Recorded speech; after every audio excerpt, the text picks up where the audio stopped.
Hey guys, how you doing? So, trying to get back into doing videos.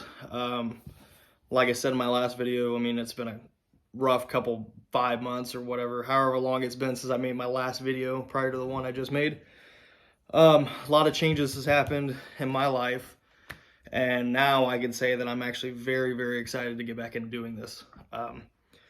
So, what I wanted to discuss today is the 5 love languages, and that goes with it can go into relationships for the most part, is usually what you hear it in. It can work with like friendships and family members and stuff like that. Just any kind of relationship you have with humans. Hey, buddy. Caller's trying to play with me right now.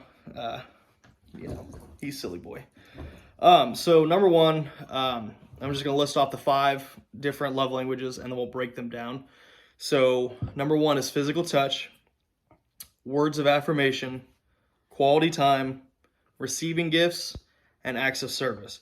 And at the very end, I'll tell you what mine are, and see if you guys can guess it before I say it later on. So breaking down physical touch, if you're in a relationship, I would suggest, to do some of the stuff.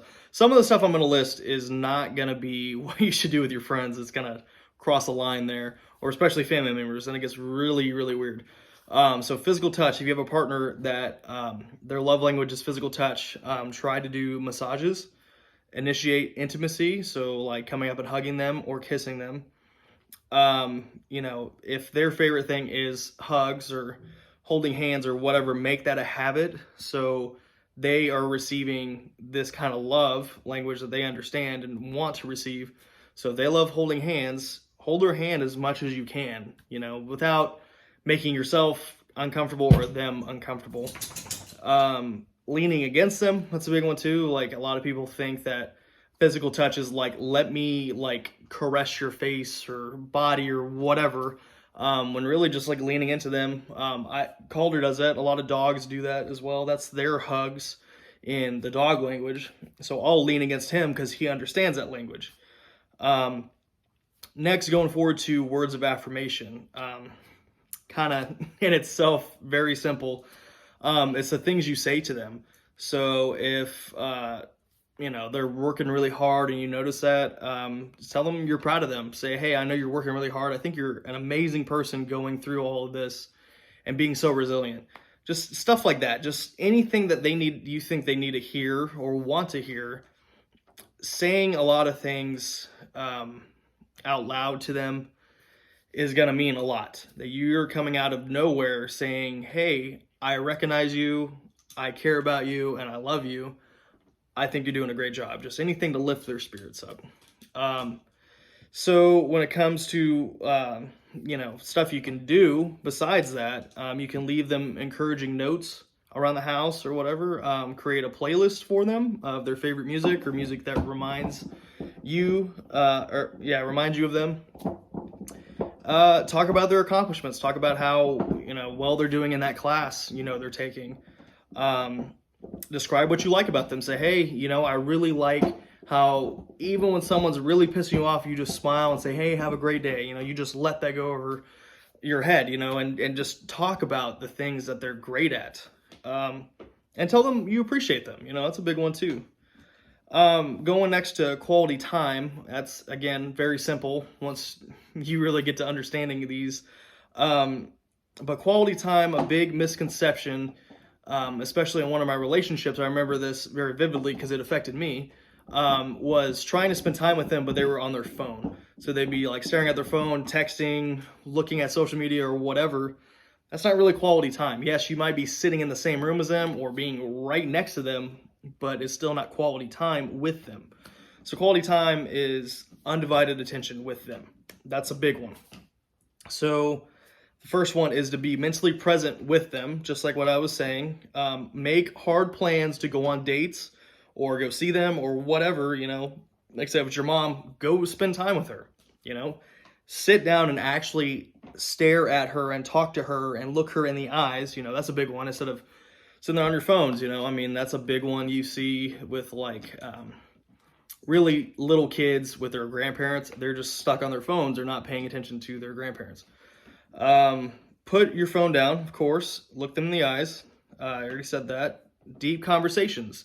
Quality time, you're going to want to spend time communicating, so have deep conversations with them, not just small talk like, hey, how was your day? The weather's nice today. Yeah, like get to know them, dig deep into what they're thinking about that day, and make little moments with them, stuff like inside jokes. You can make a joke about something you saw, like someone, I don't know, fucking literally slipped on a banana and ate shit like a fucking cartoon. That could be a little moment you could talk about. That's some quality time you guys share together, and you can bring that up, I don't know, a month down the line and be like, hey, you remember that guy that ate shit on that banana peel? Boom, there it is. Good quality time right there. Receiving gifts. That's another one. So that's very, again, in itself, very easy. Just receiving gifts. So be thoughtful with the gifts. So don't just get them like, hey, got you a Starbucks gift card because I just saw it, whatever. Like, if they love Starbucks, then get them that Starbucks gift card. If they love to go to Best Buy and spend all their money on fucking electronics, go get them a Best Buy gift card. Give them souvenirs.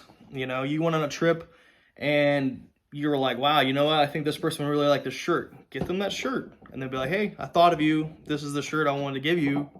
And most of the time, they'll fucking love it. I mean, I don't think anyone's ever went on a trip, brought me something back that I was like, this is fucking stupid. I'm like, holy shit, you thought about me and you got this thing. That's awesome. Give them gifts to symbolize important moments. So, again, example of this could be, gotta be anything. So say they've always worn rings their whole life or something like that. Get them a ring. Be like, hey, thought about you. I know you really like rings. Here's a ring. I'm a big one with jewelry. So like one of my gift giving things is necklaces. That's a big one. I got my mom a necklace because I was like, hey, this symbolizes me. I always wear these. I want you to have one. And she loved it. She wore it the other day. And then plan activities on their birthdays. It's a big one. Like, everyone's so used to receiving gifts on their birthday or Christmas or whatever. So like this one specifically on their birthday, plan some big thing for them, like depending on who they are as a person. Say they love, I don't know, they love the color red. Get a bunch of red balloons, get them, I don't know, red velvet cake. I don't know, whatever. You use your imagination when it comes to the person you're thinking of when you're thinking of these love languages. And the very last one is acts of service. So the best thing to do with acts of service is to show them rather than tell them. So, hey, let me show you how to change your oil on your car.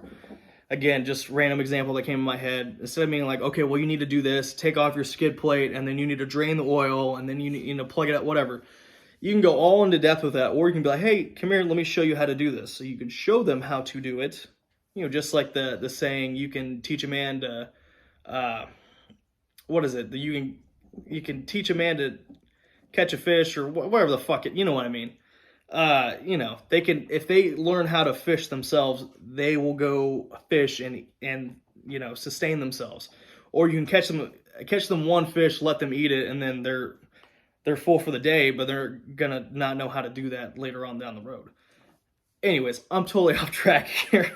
Follow through with what you say. That's a big one. I think everyone should do that in their whole life anyways, is to follow through exactly what you say. If you say, hey, I'll be there at 7 o'clock tonight and I'll come pick you up. Do not show up at fucking 7:15 in a fucking Uber, unless you give them a heads up, or unless something has happened where you're like, hey, I'm so sorry, couldn't actually do this, but here I am. I'm trying to, make things work. Here's a compromise here. But that's a big one, and look for ways of helping them. That's another one too. So yeah, you can do the oil change thing, help them with that, or the fishing bullshit that I just talked about. Just help them, like if you have a skill and they don't, teach them that skill. Help them, show them how to learn this skill, and then they can do it on their own time to enhance that and get better at it. Be spontaneous and buy them flowers and bring them to work. That's just another example of like, hey, I was thinking of you. I'm going to do this for you. So here's I went on my ways and got you flowers. So here's this for you to look at. the rest of the day or whatever. Hope that makes you have a better day, you know. I remember doing that with one of my girlfriends at the time. I went out of my way and I got her flowers because, you know, that's kind of what boyfriends are supposed to do. I don't know, like when I was growing up and being around my friends and family and everyone else, that's all we always would hear is, oh my God, he got me flowers. It's kind of expected, you know, especially like Valentine's Day or birthdays or whatever. Going out of your way and being spontaneous and getting them flowers is like a big thing. So, again, I'll tell you what my 2 love languages are. If you guys haven't guessed, I mean, if you guys don't know me that well, my friends will probably can make a pretty educated guess. Mine is physical touch and quality time. But all of these go hand in hand. I mean, no one's going to complain if you get them a gift. No one's going to be like, wow, I feel like a total asshole because you got me this great gift. Oh my God. No one's going to feel that way. Or, you know, or you sit there and be like, hey, let's spend some time together. Because, of course, we always want to spend time with our favorite people, you know, the ones we love, our friends, our family, our significant other. Even physical touch. I mean, even some of my friends that I know weren't really big on like hugging or saying I love you in their family or whatever, they'll still say I love you and they will still give me a hug, and vice versa. I'll still tell them I love them and I give them hugs. Again, that's just who I am. But even my friends that aren't into all of that, they still accept that because they know I do that and they accept me unconditionally for who I am. So they're okay with that. And sometimes they need that. You know, humans are social creatures and we're not meant to just be alone, you know. And there's many ways we show our love, as in these 5 love languages, sorry. And they all get broken down into different little things. They can all go hand in hand, you know, like physical touch and quality time could be together. Like, hey, I just want to spend quality time sitting here on this park bench holding your hand. They all can mix and match. It's just whatever you think is best for whoever you're thinking of, your friend, your family, your significant other, whatever is best for you and them. I mean, really, that's what it is. I just want to be here to pass on my knowledge that I know and my personal experience of what I think you should do, or try it, you know, tell me what you think, and get back to me, you know. That's all I got for you guys today. I'll see you guys next week, and we'll see what I come up with, because this is still a work in progress. But love you guys. Thanks for watching. I'll talk to you guys later.